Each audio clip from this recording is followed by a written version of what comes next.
Shalom and welcome back. Today we're going to be talking about dual expression, okay? So, in order to understand certain verb things that we see in Scripture, or the verb things that we use in Hebrew, we have to understand certain grammatics, and this is what this is all about. It's about teaching you how to break apart different things grammatically so that you can actually learn how the different grammatical structures of Hebrew work. And then ultimately you put it together and you're going to go and be able to use the rest of the series that I'll be making, and which you can actually learn how to just read and write and speak in biblical Hebrew, which is the whole point, and it's free. That's why I love it, because you know what? I think you guys should have to spend your time learning and not wasting your money on somebody who doesn't really care about the fact of anything other than his wallet. Okay? So here we go here. We're going to learn about dual expression. Well, there's two things you have to learn about dual expression. One is dual expression can express a dual action, okay? And this is how it's set up. First off, we take the absolute infinitive form of the verb and we write this. And then next to it, we put either a past or a future form of a verb, okay? And you could see how you could use different noun patterns. You could use the I or the you or the he, and you could put it anywhere in this pattern here. It doesn't matter. We're not worried about this, but just know you can do that, okay? Here, this is the most important part that you have to know that stays only one way, okay? And that's the absolute infinitive verb form, okay? So, what are we doing here? We're wanting to create two things here. One is a dual expression, and one is like an absolute statement, okay?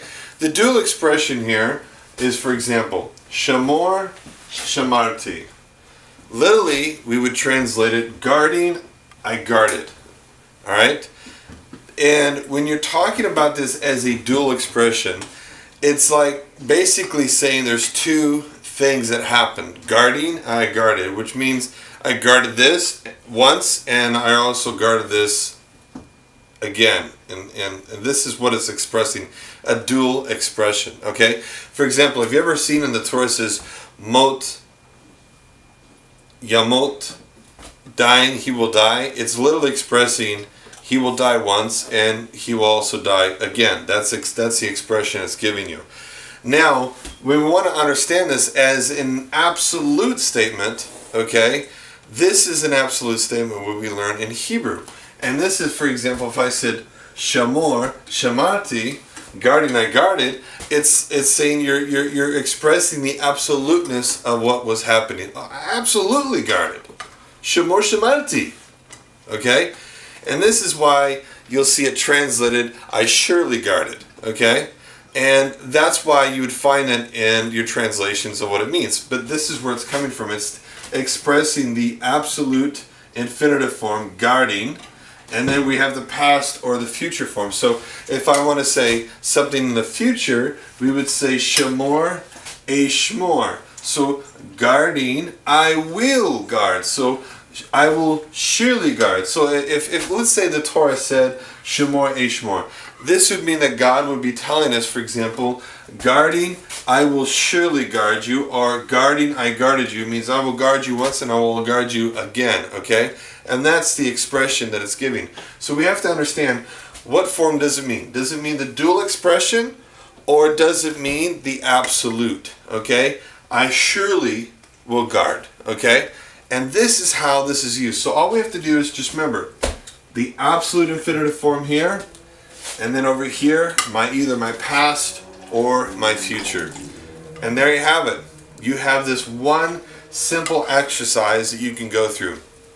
If you go through and check on the verb charts that I have, you'll find I've incorporated it in every single verb chart form so you can see it. Now, I only give you basically two examples. One which is showing the past of I and the future of I. But don't think that that's the end of it. Remember, you could use any verb form. You could use you or she or he or they. It doesn't matter. That can go here. But remember, this has to be the absolute verb form of the infinitive that has to be here. Well, you learned your Hebrew lessons for today. Come on! You can do more. I'll see you next time.